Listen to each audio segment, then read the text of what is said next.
Good afternoon, everyone. Thank you so much for joining us today. I am Mary Ford, the Director of Policy and Research here with the New York Health Foundation. We are excited today for a conversation about mental health in New York State. Before we get started, I have just a few housekeeping items that I'll rattle off. We will be recording this webinar, and a recap with the link will be sent along with other materials relevant to this conversation afterwards. Video and audio are disabled for attendees, but we invite you all to use the chat. In fact, encourage you all to use the chat box throughout the event to share any questions. After the presentation and discussion, we will address as many of the questions as we can. And we also have a closed captioning feature available at the bottom of the screen. So we're here today to talk about mental health in New York. A new brief that was published at the beginning of this month by the Foundation found that mental health rates in New York have improved during the past year, the first time since the beginning of the pandemic, and we're down 40% in the last year from the same period in 2023. This is promising news, but there is more to this story about mental health, which we will be uncovering today on the webinar. There's a great turnout today, which I think is reflective of how important of a topic this is to many folks across the state. And in addition to the foundation staff, we have two wonderful guest speakers today who I will introduce briefly. We have Wendy Wong joining us. She is the Director of CareCorps Behavioral Health Training Program at Project Renewal. Project Renewal is a leading New York City-based organization providing shelter, housing, healthcare, and workforce development. She's leading a new sector-based training program that links individuals with employment barriers to psychiatric technician roles at New York City Health and hospitals. I have a feeling we will be learning more about this work in just a little bit. Before this role, Wendy directed an AmeriCorps-funded initiative at the New York City Department for Aging and worked at the Center for Urban Community Services. Wendy is a licensed clinical social worker and a fellow Longhorn with the MSW from UT Austin. Also joining us, we have Melanie Funches. She has served as an advocate for families and youth for over 2 decades. Melanie has worked extensively in the areas of family engagement and empowerment, as well as community building. Currently, Melanie is serving as the Director of Mental Health and Wellness for Common Ground Health, a health planning organization serving the 9 counties in the Finger Lake region. She's also the CEO and principal at Ubuntu Village Works, an organization dedicated to the creation of culturally responsive, community-driven healing and wellness spaces. So I can't wait to hear more about her work in these spaces as well. And prior to this, Melanie, and probably currently, is involved in several national and community-based coalitions and organizations, and served as the Commissioner of Schools for Rochester City School District. Before we dive into the conversation with Wendy and Melanie, we first have Amelia Cobbs, a policy and research associate with us here at the Foundation, who's going to run through a brief presentation reviewing data from the recent analysis that I mentioned on mental health during the pandemic.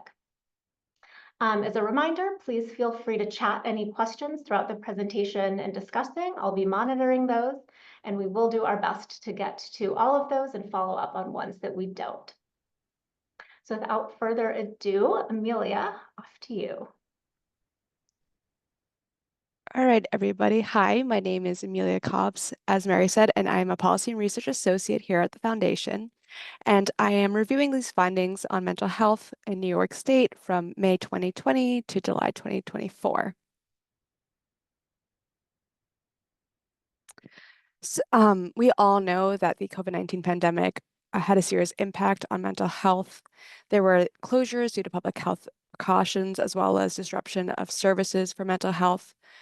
I'll briefly say that these data that we are examining are from the U.S. Census Household Pulse Survey, which is a near real-time survey examining how U.S. residents were impacted by the pandemic. And the survey started in May 2020, and this analysis is up to July 2024. So some of our results found that in May 2020, more than a third of New Yorkers reported anxiety and or depression symptoms, which we call poor mental health. And adults continue to report poor mental health throughout 2020 and up until 2022. So we have continued to report on New Yorkers' mental health as the pandemic has changed. This is the fourth installment of this report. And somehow it's already towards the end of 2024. And so many of those early disruptions have ended with the pandemic abating. And of course, mental health has evolved too. So our findings show that mental health actually has been improving, and we saw a significant drop in the first half of 2024, whereas in 2020, we saw more than a third of New Yorkers reporting poor mental health, and only 1 in 5 New Yorkers reported poor mental health in the first half of 2024.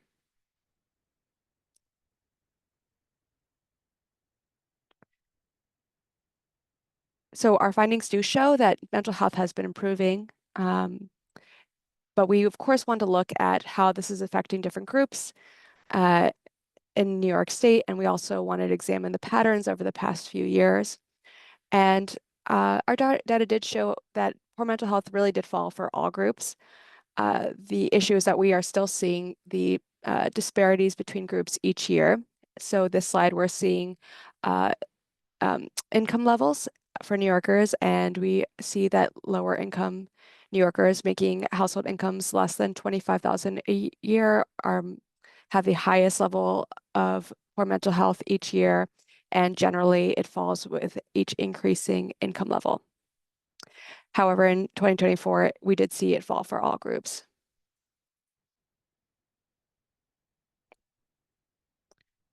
So we looked at disparities by age group, and again, we are seeing that reported anxiety and or depression fell for all groups in the first half of 2024. However, young adults in New York are still reporting the highest rates of poor mental health each year.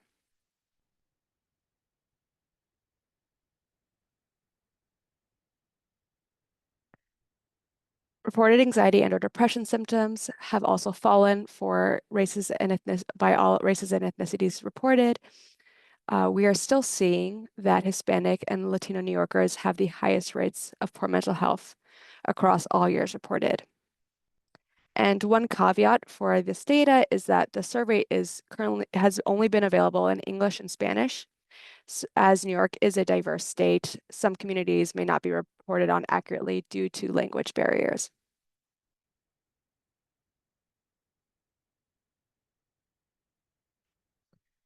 One of our other priority areas is healthy food, healthy lives. So we were interested in how food access is related to poor mental health. The survey looks at food insufficiency, which is a shorter, more severe version of food insecurity.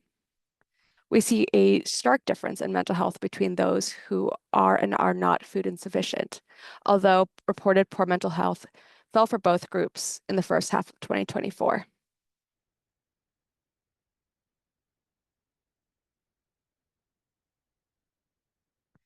So our findings really did show that mental health has bounced back for New Yorkers, and there were significant improvements in the first half of 2024. And while they fell for all New Yorkers reported, there have been enduring disparities among groups. We see higher levels of poor mental health for New Yorkers who are low income. Our young adults identify as Hispanic or Latino and are food insufficient or are food insufficient. And there is, of course, an intersection between these groups. Our other research has on food insufficiency found that low-income New Yorkers and Hispanic New Yorkers are more likely to report food insufficiency.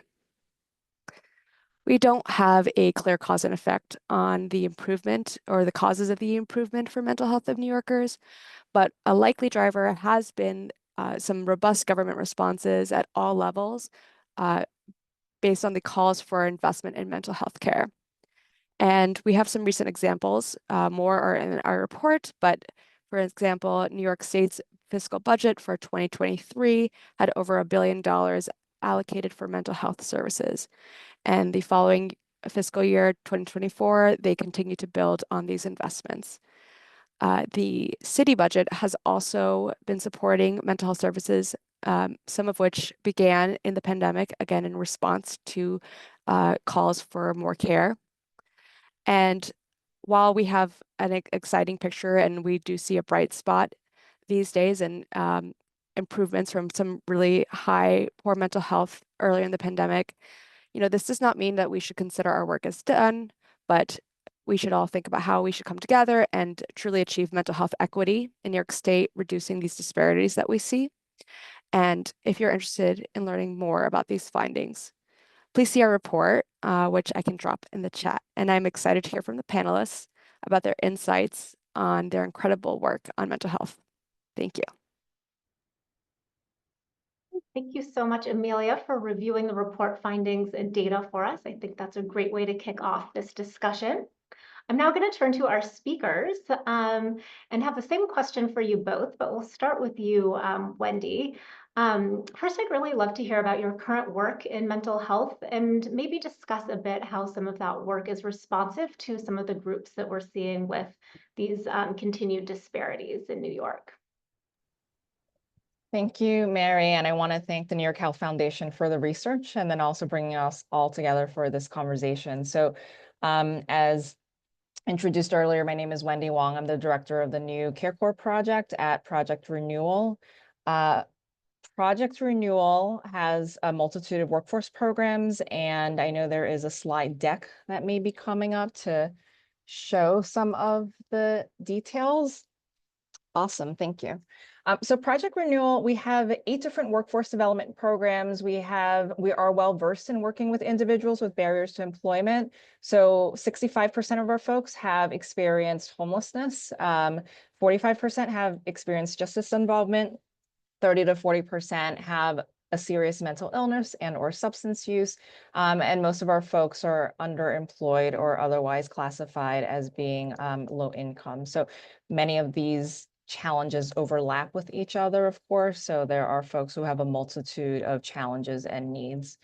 So our workforce programs really try to look at the person holistically and address all of these challenges along the way as we support them into accessing the workforce. So this might include a needs assessment, skill building classes, sector specific training, job development, and job retention services. So we've taken all the best practices from our other programs and incorporated it into this project, which is a partnership with New York City Health and Hospitals. So this is a behavioral health training program. It is a 7-week paid training, which will include classroom learning, on-site clinical simulation lab at New York City Health and Hospitals facilities, and also on-site shadowing, in addition to getting the certifications that are needed to help people access these jobs as psychiatric social health technicians. So these are jobs that are frontline staff at acute care units in hospitals, so inpatient departments, partial hospitalization programs,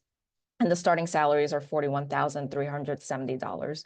So the goal is threefold. It's really helping individuals who have challenges accessing employment to launch careers in these roles, which are living wage jobs, which can develop into actual careers. So it's not just focusing on getting jobs, but actually building financial stability and economic sustainability. The other piece is really addressing the workforce shortage in the mental health workforce. So it's really helping with mitigating some of the impacts that we felt in terms of having providers who can support people with mental illness in the city. I think that's it for this slide. Thank you. All right, fantastic. Now, Melanie, I have the same question for you. I'd love to hear a little bit about your current work in the mental health space and hear just a little bit about how some of that work is responsive, again, to some of the groups with the continued disparate outcomes.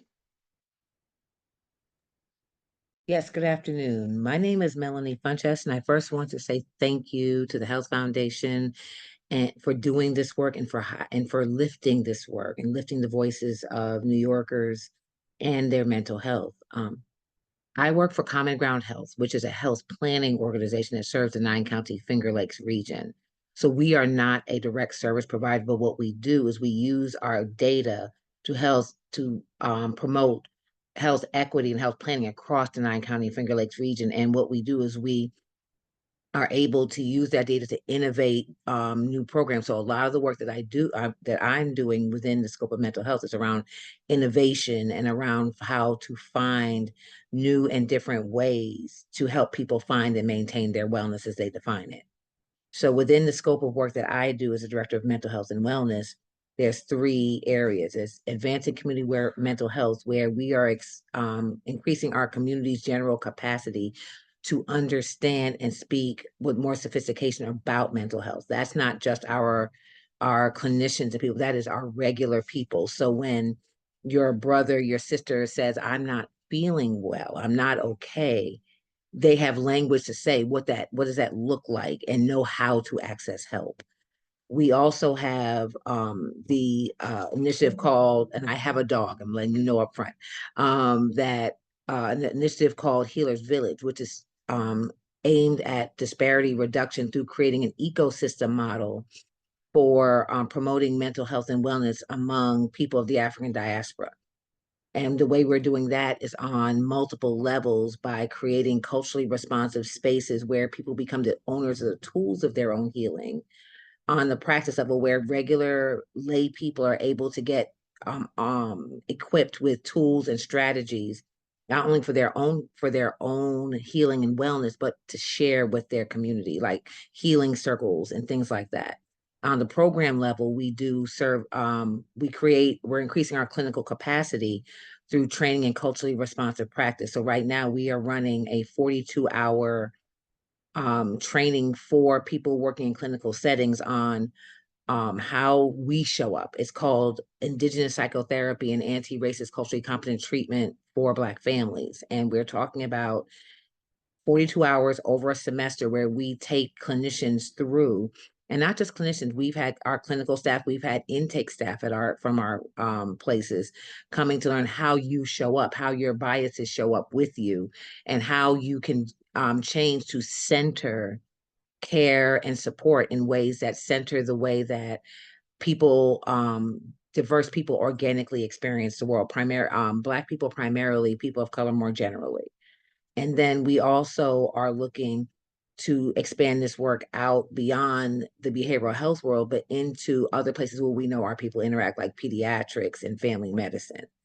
We are doing a lot of this work all around trying to create this ecosystem that no matter where people go, they'll know that it's okay to say you're not okay before we get to the place of, like we talk about, before stage 4, before things become critical and crisis, that people know how to access wellness. Our third piece, and which is one of the ones that is critical to what we saw here, is our third ACE work. We worked over the course of the pandemic with a group of young people about how their mental health was. And at the beginning of this year, Common Ground Health released a report called The Third ACE, Youth Mental Health in the Pandemic Era. That was the voices of these young people talking about how they felt about, the pandemic and how it affected their mental health. And it's all the voice of those young people. And that third ACE work is aimed at really helping them get their voice out about what they need to be well, what they need from us as the adults in their lives to promote their mental health and wellness. And so that is a big scope of what I'm doing up in this region. Wonderful. Thank you so much for that overview. That's really helpful to orient us to the types of programs and work that you're doing. I think actually maybe piggybacking a little bit on your last point there, Melanie, I'm curious, is there anything that surprised you about the findings? The data, the ones that we looked at, which is a reminder just for 18 and over populations,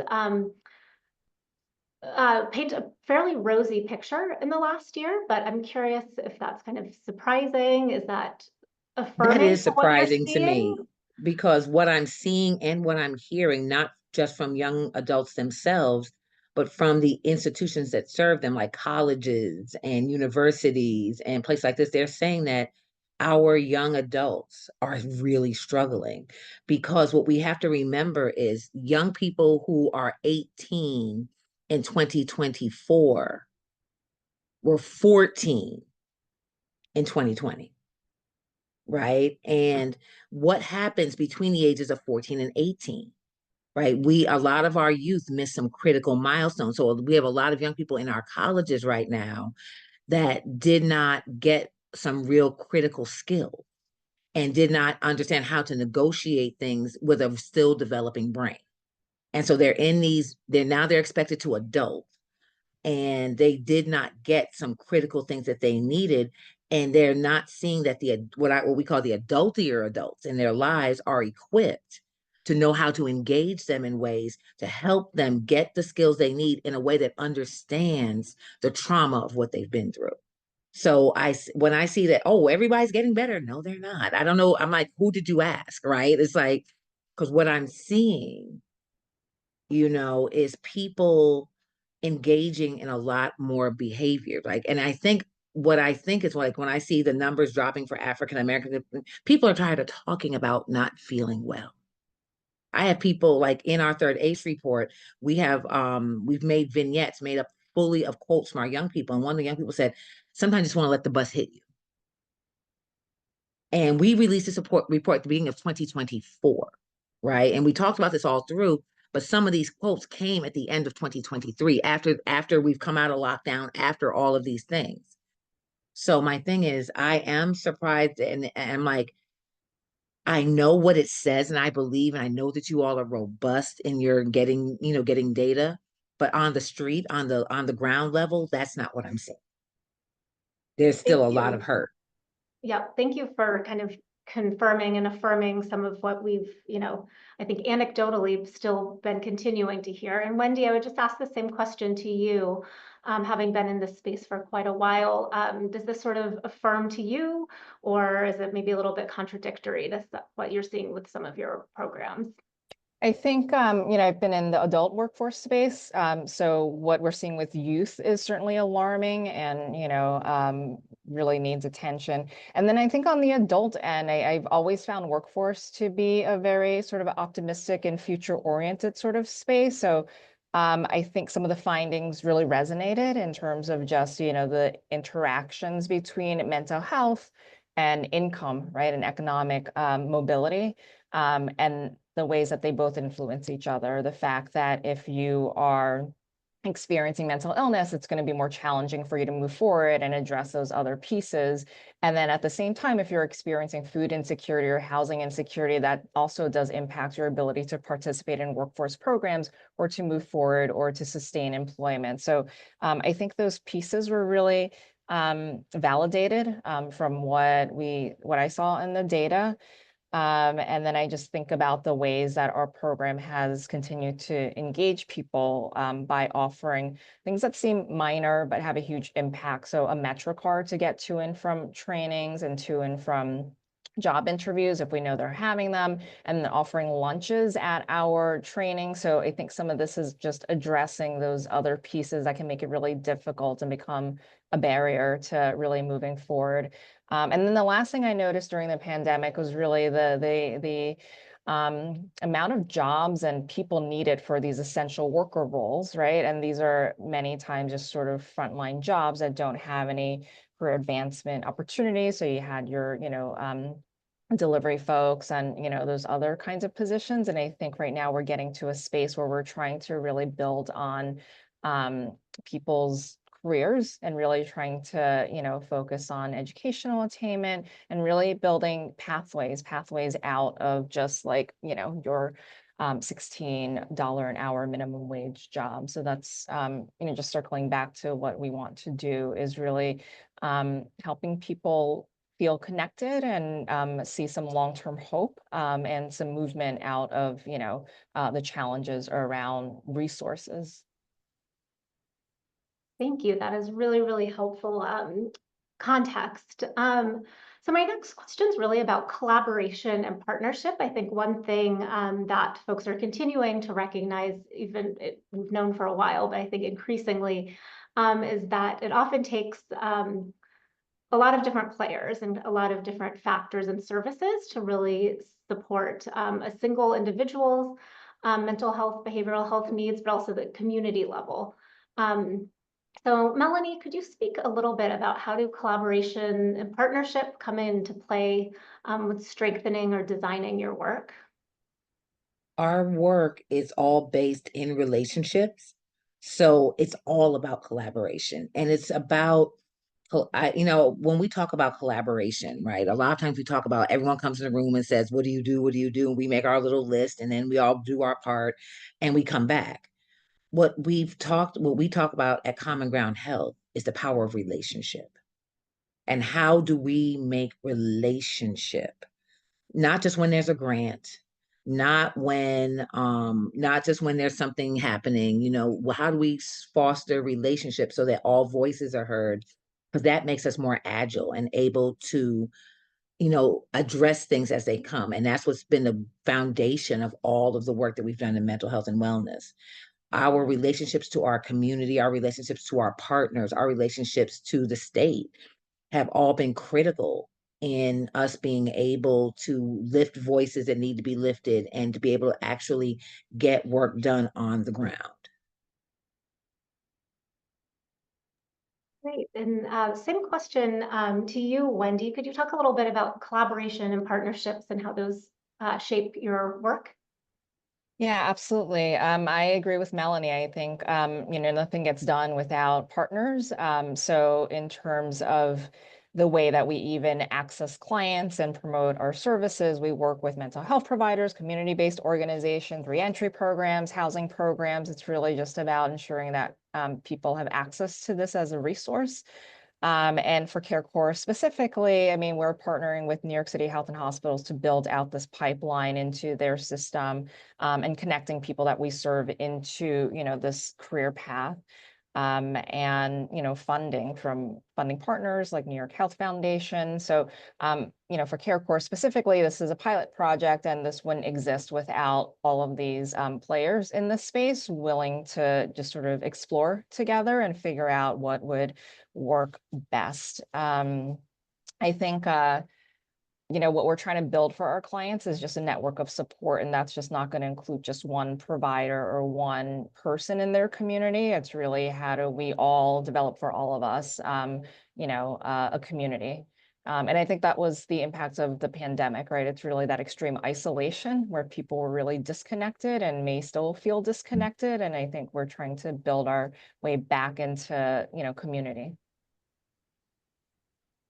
And something I want to add to this really quickly is about us understanding part of the thing about having strong relationships is being able to go to your partners. Like when we were building the capacity around culturally responsive practice, no one wants to say that they feel that they're not able to serve people well. No one wants to say that. We all take great pride in doing great work. But because we had these trusting relationships, we were able to go and say, what are your numbers saying? And not in a way to like fault anybody, but in a way to say, how can we work together for us all to be better? And I just want to, in that moment, give a shout out to my partners in Rochester, Rochester Regional Health, URMC, St. Joe's Neighborhood Center, because they recognize that we want to, the numbers speak. And so being able to build these relationships helps us all to be better because we can say, I need help here and not worry about, oh, you're going to judge me. Oh, you're going to do this. And when we do that, it's like a parallel process. When we're able to do that with each other, we're also able to do it with the people that we serve. Wonderful. I have a question that's actually coming in part from an audience member, but it strikes me that you both serve somewhat different populations. Wendy's New York City based, and Melanie, I think it was 9 counties, serving the Finger Lakes region, which Yes. can be pretty rural. I'm curious if you either kind of know of, have observed some differences in how you might respond to community-driven or community-based strategies, and maybe start with you, Melanie, just thinking about community-driven mental health strategies targeting rural areas. Absolutely. And what we do the thing about the 9-county region that we serve, we have urban, which is Rochester proper. We have our urban. We have a lot of suburban, but we also have a lot of rural. And the ways you engage things right down to, you need to understand that for people in our rural areas, there's not things. Like in Rochester, we talk about whether you want to go to the west side or to the east side. You have to figure out whether you're going to drive 10 miles or 20 miles sometimes when you're in a rural area. And then you have to understand, do people have, say, well, they could do it. And then people say, well, you can just use internet. I'm like, how is their service? What are the ways that people naturally experience? Can you partner with the volunteer fire department and do stuff at the firehouse? Where are the places that people gather? Can you partner with the school? Do people feel safe? Like, and I mean emotionally safe, coming out to the school building? While it's a centralized thing for many of these communities, do people feel safe going there and discussing these things? Or is there someplace else? Is there a VFW hall? Is there something else? And a lot of these things are the things that people don't necessarily always think about, because the key is to make people feel safe to have the brave conversation. And so what we try to do is we try to ask and look to our partners in these different areas to be the experts. We look at all of our partners as content area experts on their experience and on their areas, and to say, what are the things that you do in your area, and let us, and how can we make this work in the way that naturally fits you? Great, that is really, really helpful. And Wendy, kind of same question to you, but it might be sort of a different angle, as just being in a, I think, exclusively urban environment. Is there a way that that kind of shapes your approach to defining community, approaching community work? Yeah, I mean, I think the city of New York has over 8 million people. So some of it is really like figuring out, like, how do we target some of our outreach? How do we figure out which partners to connect with in any given region, just to make sure that, again, we're like, a lot of the work that we're all doing is really connecting people to resources. So how do we do that the most efficiently and effectively? I know post-pandemic, the mayor came out with the zip codes that were like most impacted by COVID. So I think those are the tree neighborhoods, Task Force on Racial Inclusion and Equity. So I think there's some of that in terms of thinking through, there's disproportionate impacts of the pandemic on different neighborhoods. And some of that is how do we, shore up our resources to make sure that we're really delivering them to populations that would most benefit from them.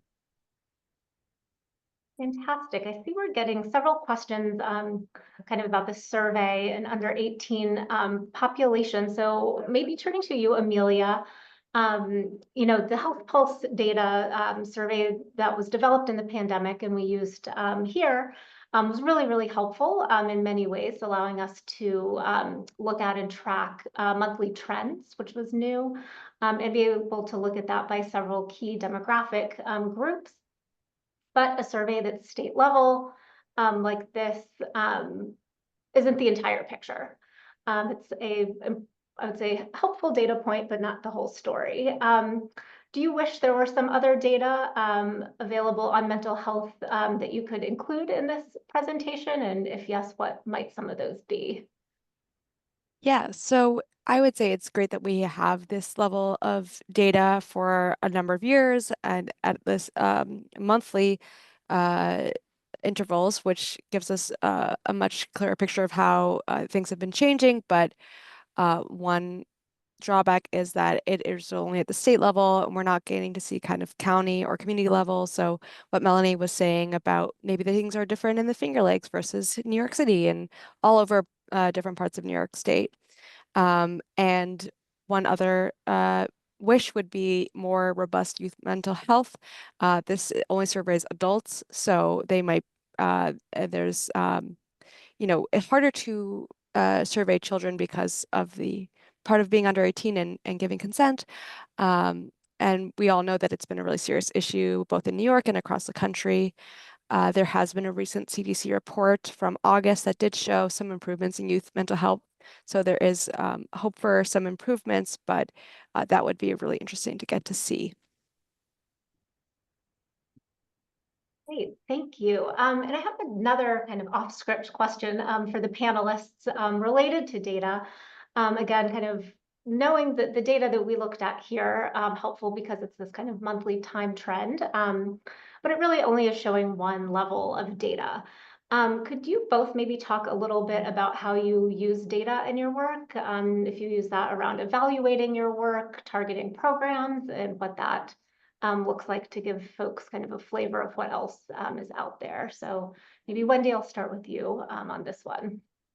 Yeah, sure. So our work is actually pretty data heavy and data driven. So we track metrics like attendance, enrollment, engagement, so in terms of having training classes, we evaluate how many people drop off, what are the reasons, and a lot of that is to refine the ways that we are thinking about our engagement and retention strategies. We track, in addition to those metrics, our job development metrics. So it's, how many jobs have been obtained in the last month. And then we also track wage. And what we're really trying to see, of course, is wage growth. And also compare it to, the impact of the training or the services they received, and the outcome versus them not having received that. So that's all meant to really help us think through, again, how do we be most efficient with our resources, with our staffing resources, with our training resources, and the ways that we are targeting our interventions for folks. Great. Melanie, I assume a lot of that might be similar, but you might have some different approaches and thoughts. So would love to hear about how you're using data and evaluation. Yes. Being that we are an organization that a big part of us is our data and the way we gather data, we use data in all the ways. So we use it to evaluate impact of things. We use it to see, where the pulse of what is needed in the community. Like one of the things that we were able to do during COVID was because of our community reach. We were able to very quickly align where hotspots were, where people needed more information. We were able to do pop-up vaccinations, pop-up, testing and all these other things because of our data, right? But like, there's a question in the chat that asked about cannabis use in our young people, since legalization and everything. I'm gonna be very honest. I don't have great studies right now. I don't think we've been far enough in to get that to point to where we can get that data. Anecdotally, and you'll hear about it some in the third ACE report, that a lot of our youth have moved to using substances, but that's not something that's new, right? In a talk that I was doing yesterday, I was talking about how for some of our young people, before the pandemic, they would use substances because using substances was more culturally acceptable than say using Adderall for your ADHD, having to go to the nurse's office.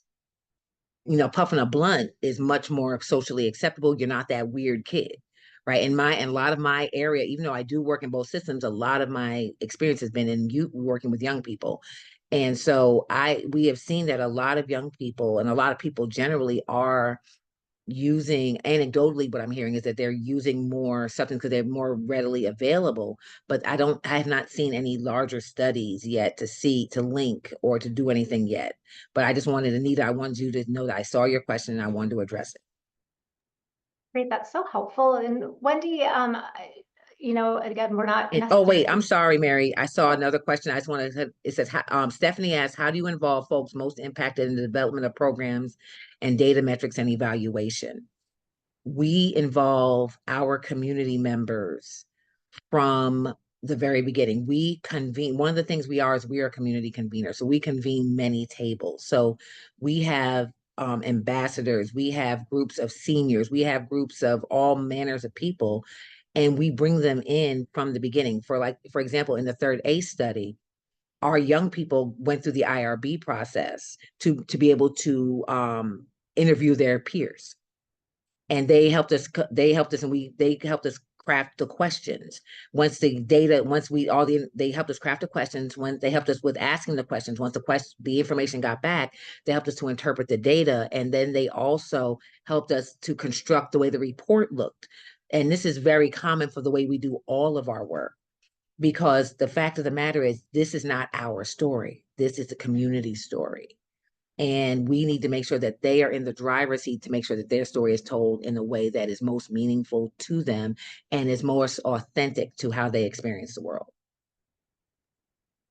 Wonderful. That's so helpful. And Wendy, I don't know if you'd like to respond. There were kind of two questions nestled in there. The first was talking a little bit about substance use. I know we cannot help, probably all of us, but see some of this on the news, whether it's talking about the kind of off-label cannabis stores that have popped up everywhere in New York City, to the fentanyl crisis.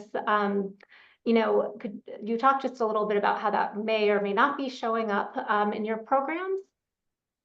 Yeah, I mean, it's interesting because one of our programs, we actually train people to work in shelter settings with folks who may be experiencing substance use, homelessness, et cetera. So we have incorporated like Narcan training for all of our folks who go through the program.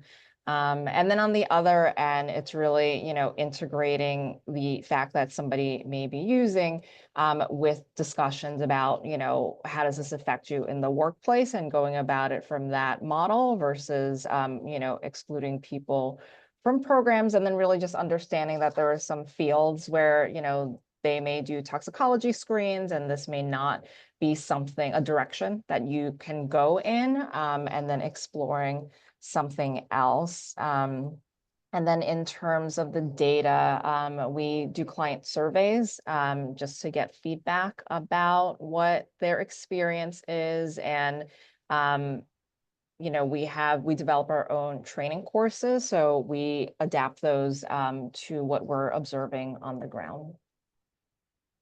Right, and then kind of the other question that was nestled in there was about including the folks that are most impacted in the development of your programs. I know the psychiatric technician is a great kind of example of that pipeline. So maybe a little bit just of like what the involvement looks like at different stages. Yeah, I mean, for this particular program, you know, when we have like an alumni group, you know, we keep in touch with folks who have graduated. And for this particular program, what I would love to do is have alumni come back and become part of like shaping some of how this looks, like what worked best for them, what might work best for the newer cohorts that come on after they do. And then really making this, you know, a success based on, you know, their own sort of experience going through the program. Wonderful. So one thing that Amelia kind of mentioned in her slides was some of the increased investment in mental health following the pandemic. I think a little bit of a silver lining was that there has really been a spotlight shown on behavioral and mental health issues, and kind of renewed attention in this space. There was the governor's kind of $1 billion signature investment 2 years ago. So I'd love to hear from you both, really kind of looking forward now. How should we capitalize on this momentum? We know, even though the data we showed looked kind of good, there's still a lot more work to really dig into the disparities, and know also from hearing from most folks that folks really still need support. So maybe Melanie, you first. What should we do to capitalize on this kind of increased investment and awareness? The first thing I think that while we're looking at this increased investment awareness is to use this opportunity to think bigger and broader. You know, people say, well, we need more hospital beds. We don't need more hospital beds. At least up where I am, our biggest need is not more hospital beds. Our bigger need is to help people to be well so they don't need hospital beds. So the hospital beds that we have will be sufficient for the people who actually need them. So how do we use this opportunity to innovate and to look at what can we do to create more opportunities to make a more robust continuum of care, such that people, all New Yorkers, no matter where you live, may, you know, because I'm from the Bronx, right? And so whether you are a Bronx baby like me, or you're a native Rochesterian, or you live in Elba, which is a smaller place out here, right? If you live, no matter where you live, you should be able to access something that works for you. And we should be able to take this opportunity that we have to really to try to innovate and to how to create things, especially in this season of the 1115 waiver, right? We really need to take this time to look at what can we do better, what can we do broader, where, and create a precision of fit between what our people need and what we're providing for them. And same question for you, Wendy. How should we capitalize on this now that we've got some kind of renewed momentum in the mental health space, increased investment, new programs? What would that look like for you? Yeah, I want to just, jump on Melanie's comment about, I mean, this is really like, let's focus more on preventative versus like acute crisis. So, again, like I'm forever going to be an advocate of workforce and employment. In response to your question, I think there's clearly a need for more mental health workers. And the one thing that comes to mind is really just thinking about like pay equity, because these jobs are critical, as we now all are aware now that there's a significant shortage of people in this field. And then I think the other item would be just developing pathways, especially for folks who have non-traditional backgrounds. It wasn't like school, and then straight to your career, but people who may have had disruptions in their academic or employment. So those are the two things that I think, maybe places to think through how we just build a robust sort of pipeline to not only just job obtainment in this sector, but also retention of staff. And I want us, and really fast, I know, I want people to really think like everyone's talking about prevention, and promotion, which are great. And I agree. I also want us to think of how do we make things that actually work for folks? How do we get to a place where we shift our thinking? If someone says, I'm not going to that hairdresser anymore, no one says, well, that's just a bad client. They're just not going to show up. They don't care about their hair. They say that people speak with their feet. But in mental health, when people don't show up, we blame the client. We don't look and say, is the service that we're offering what people actually need and want? Right?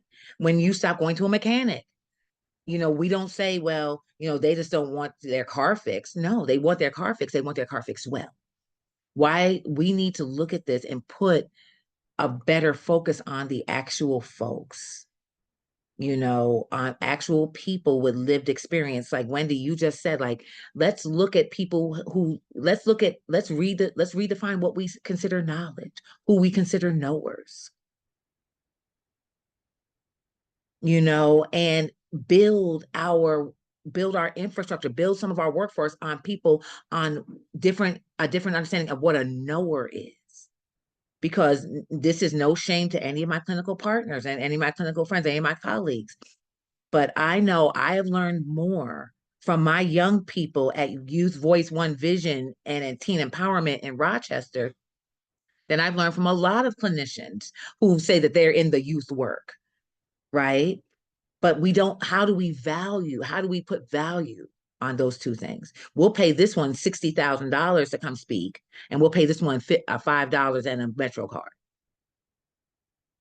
And whose voice will give us more to go on that we can do it. And this is no slight to anyone, but my thing is we really, at the fundamental things, we need to look at our biases and look at how we do this differently, because we will not see another opportunity like we are seeing right now in our generation.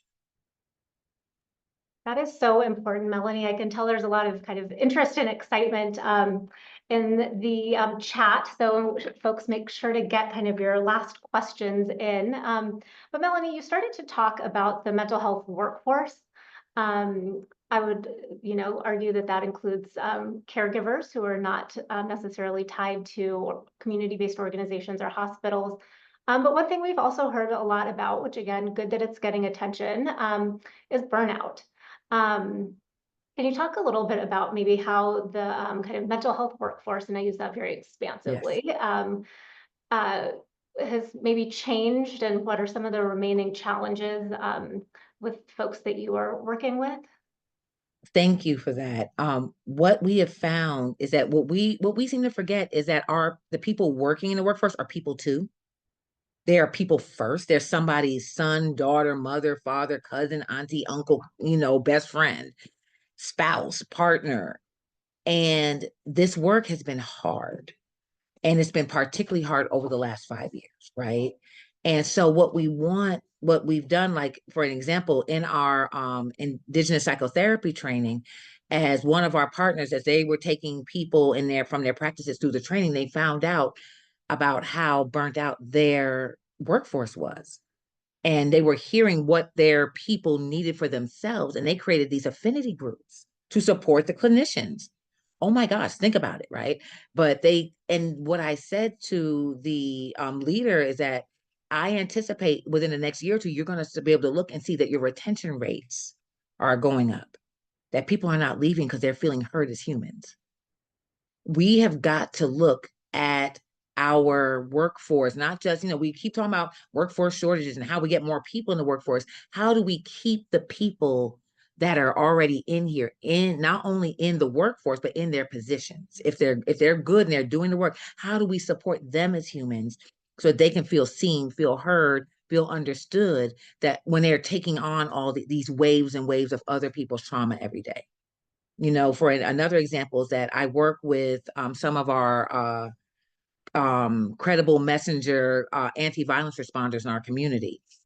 And these folk are at every shooting, everything. We had at the end of July, we had a mass shooting here in Rochester.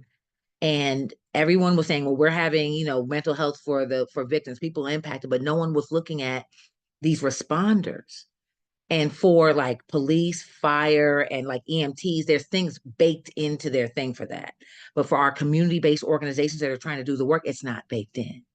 So how do we as a community create things, these opportunities for these people specifically, so that they can stay in the work that they love? What makes them good is that they're credible messengers, but that also makes them vulnerable to re-traumatization in these things. And if we don't take care of our caregivers, and I mean caregivers now as responders, we are failing on that thing. So we've got to care for, we've got to see everybody, both in their professional role, but also in their role as a human. That is so, so important, Melanie. And kind of Wendy, same question to you. What has some of the kind of challenges looked like for the kind of caregivers, mental health workforce, and that whole support system?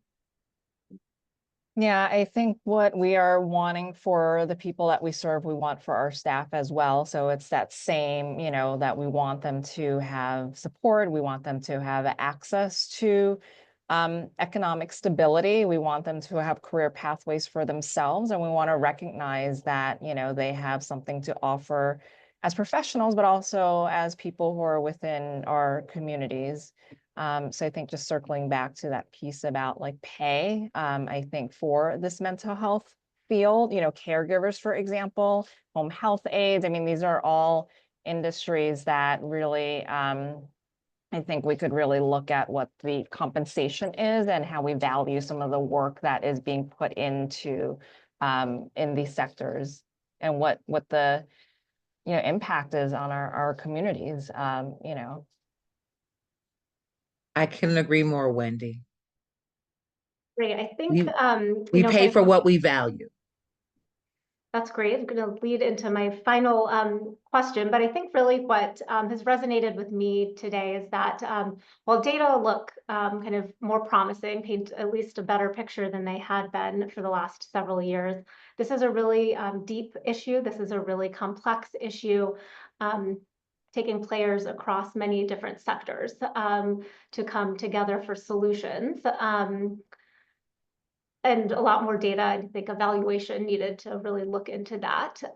But thinking from kind of the ask perspective, if you could each ask for kind of one thing, whether it's kind of from the state government, a health system, kind of one approach that would make your work either easier or stronger, do you have kind of one thing that would be at the forefront of that wish list?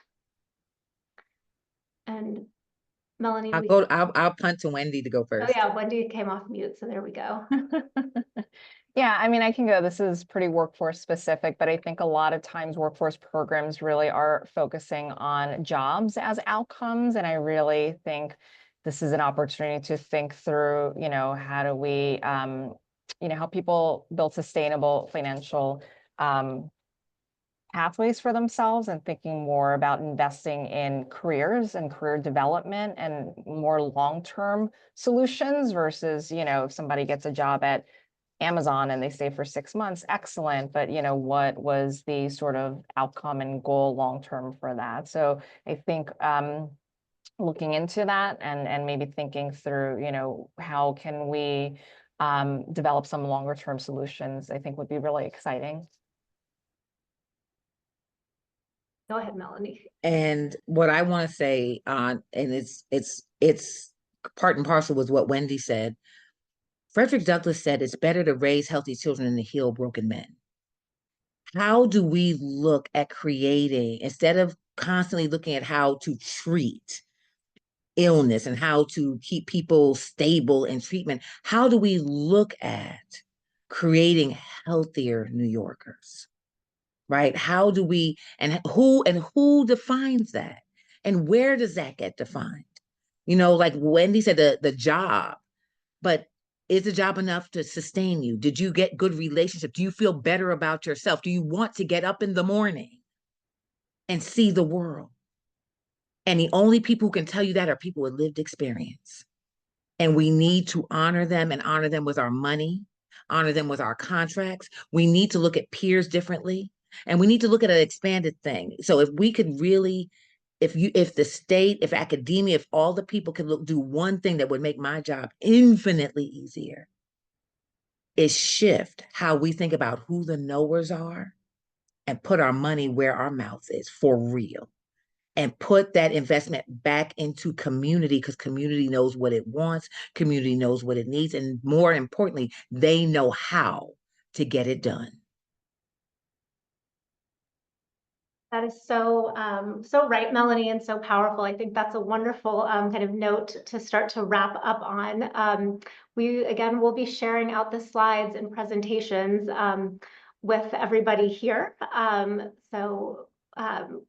Please look out for that. I think this was such a great conversation, really highlighting successful approaches that we have in the state, highlighting the fact that there's still a lot more work to be done and that we need sustainable everything, really. We need sustained investment in mental health. We need outcomes that are oriented towards sustaining positive improvements for folks.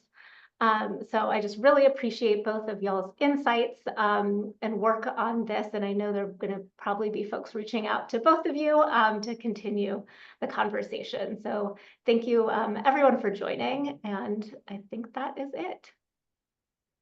Thank you so much for this opportunity. Thank you, everyone. Thank you.